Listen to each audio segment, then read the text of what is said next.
Welcome to Honest Whispers Preview to Sale. On this video I'll be previewing Justice League of America Series 1 Black Canary action figure. It was released by DC Direct back in 2008. It's based on the artwork by Ed Benes and it's sculpted by Villafane. This figure is approximately 6.5 inches tall. She's actually about 1 inch off the ground in the package, so give or take around that, as I said, 6.5 inches tall. Now this figure doesn't come with a base, and also it comes with 9 points of articulations. One on the neck, which is pretty much useless on long-haired figures. Although this one, they did kind of, I guess, elevate the hair a little bit off the shoulder, so you probably have some movement. 2 on the shoulders, 2 elbows, 2 hips, and 2 knees. Basically, I'm going to go over 6 different categories to review this. First category is design, which basically covers in action figures, points of articulations, the look, the concept, and even somewhat posability. So with this, you don't really have much posability. After second look, the wrist doesn't look like you can move, and they do have pretty much a predetermined, I guess, hand positions. Left hand is in a fist, right hand is all opened up, which does actually look pretty good. Overall, this is, I mean, not that there's many Black Canary figures made, but this is one of the best, if not the best looking Black Canary figure so far that's out there or been produced. Let's see. So pretty much the look of it does pretty much capture Ed Benes's artwork and design. Here's a good example of her right here. But I think certain areas, the design wasn't really too thought out too well, and also the execution, which would be the next category in sculpting. So in other words, if you look at the hair, especially the right side, the way it kind of sticks onto her face, it's a nice idea, but it just doesn't look right, especially when you get these thick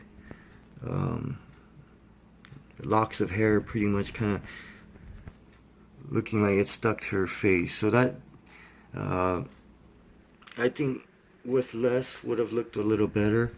And also the costume and everything dead on, right on the money with how Ed Benes draws. But the eyes, unfortunately, I don't know if I would share the blame with the design and the color department or painting department. Just the eyes are a little bit separated, and also not quite symmetrical, as her right eye is slightly higher than her left eye.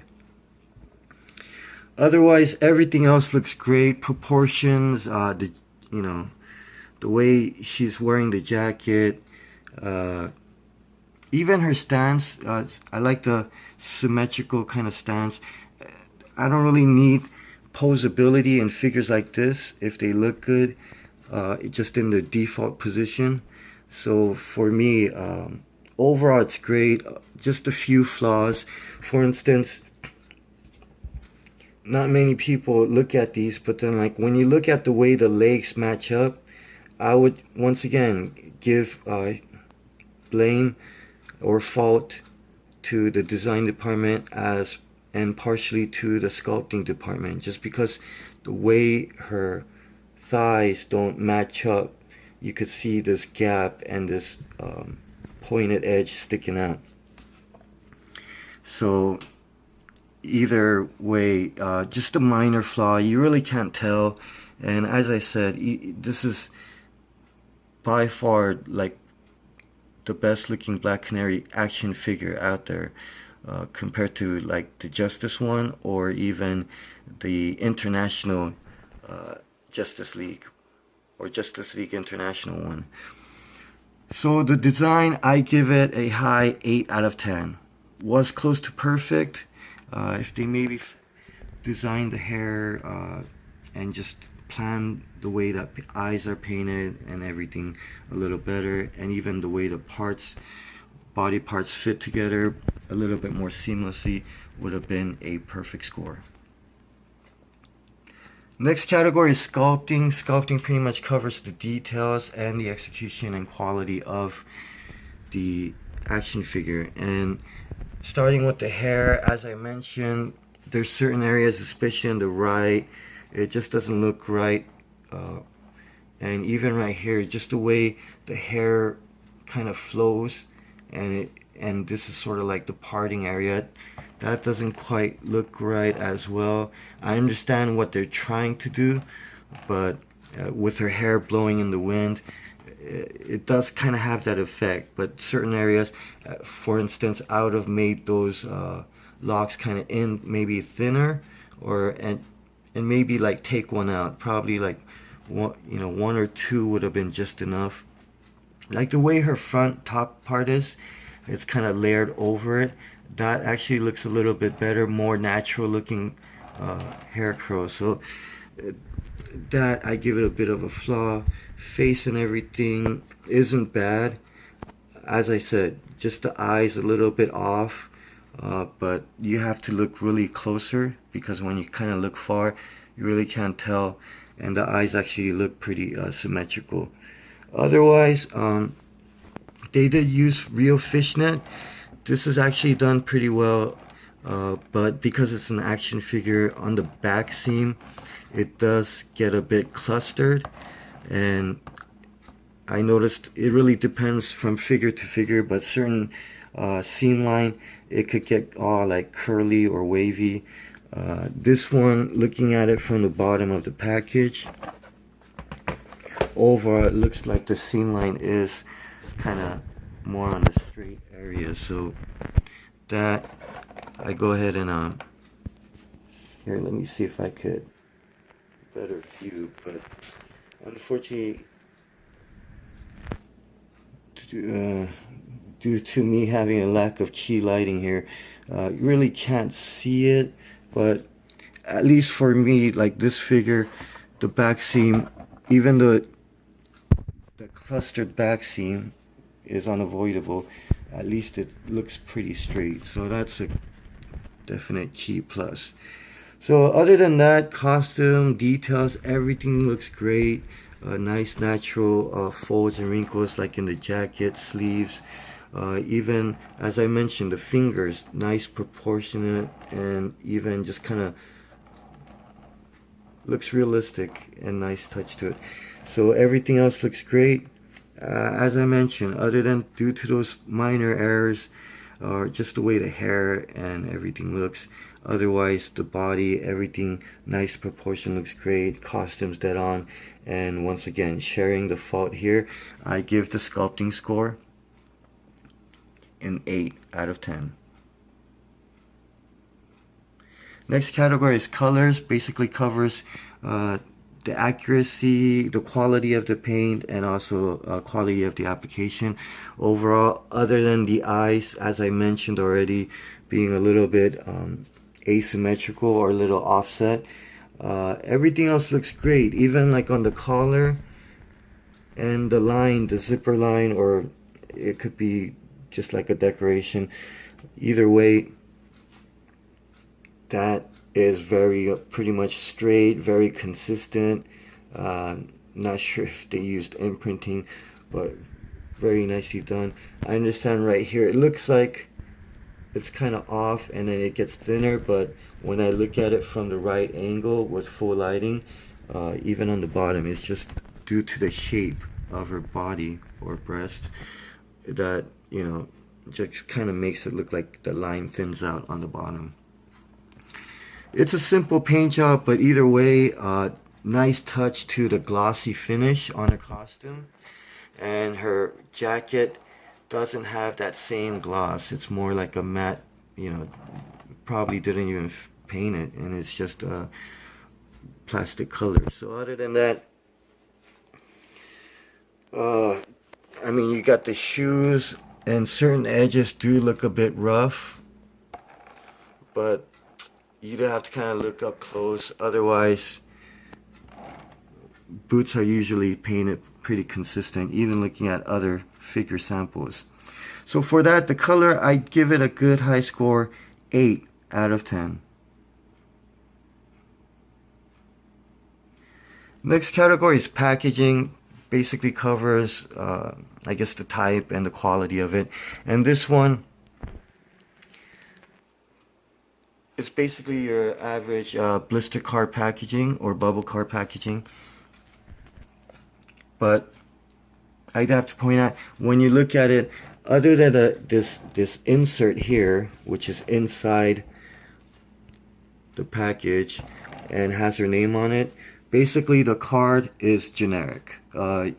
Although it is nice, high quality 4-color with foil stamping, gold foil stamping here on the front, and also on the back it has all the figures that's available in the series. So as you can see, all of them are listed, so this is the same card that they would use for the other figures as well, which is pretty much, as I mentioned, generic. So that gives it a bit of a minus. Either way though, the look, design of it looks great. They did take off the art on the background from the Justice League drawn by Ed Benyus. So that's, I believe it was a cover, a multi-cover issue, where you had to buy a couple of the same issue to complete the picture. I believe it was 2 different pictures. And might have sold for that one too.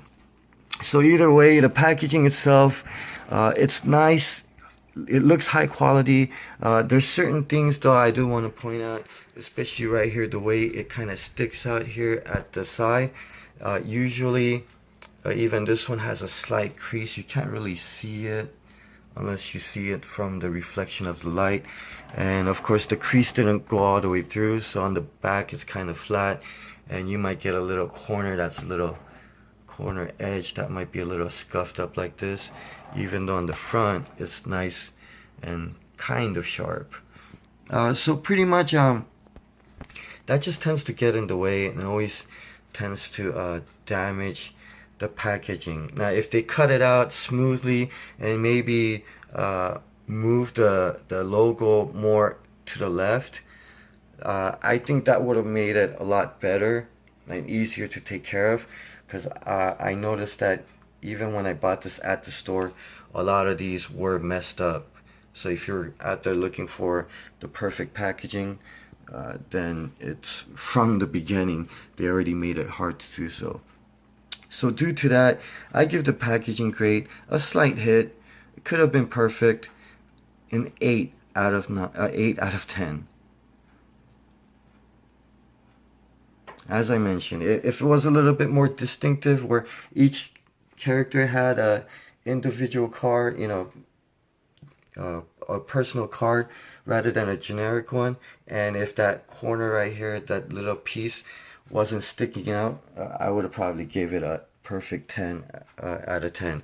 Especially because I like the shape of the bubble, the way it's kind of like a half cylinder rather than like a boxy rectangle. Next category is value. Value pretty much covers price versus quality and retail price versus aftermarket price. And this, when it came out 10 years ago, it actually retailed for $12.99 plus tax. So right now, the cheapest I've seen, one has listed at, with shipping included, at least to my area, $45.24, basically like $38 plus shipping. And then I've seen used ones that's listed for $61, and then the next new one that I've seen at the lowest was around $65. So you get an average of $65 to $70, and that's without the shipping. And some, I guess, yeah, it's a matter of time and everything, but definitely the value on this is, or especially the aftermarket value on this is definitely very high. I could see this continue to go up. And especially out of all the other Black Canary figures, this one definitely has the most demand and aftermarket value compared to the other ones. So definitely, even at this price, if you buy like around $50 to $60, it's definitely worth it. I could see this continue. As I mentioned, this is probably one of those, especially if you're a Black Canary fan. Not just one of the best looking ones, but definitely has the most potential to, I guess, increase in aftermarket value. So due to that, I give it a high 9 out of 10.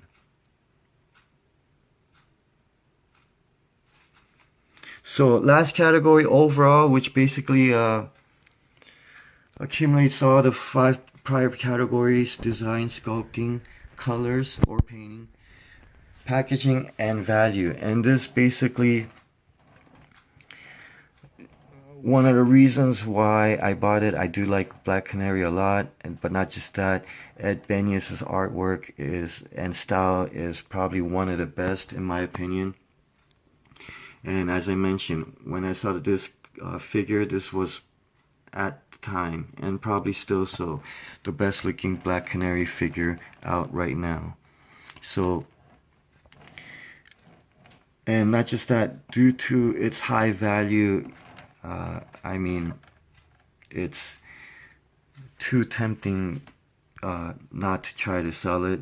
And also I do need the space and the funds at the moment. So due to that, I mean, if I had all the space in the world and didn't have to worry about food or shelter, then basically, yeah, this would definitely be my collection. That's why I give it an overall 8 out of 10.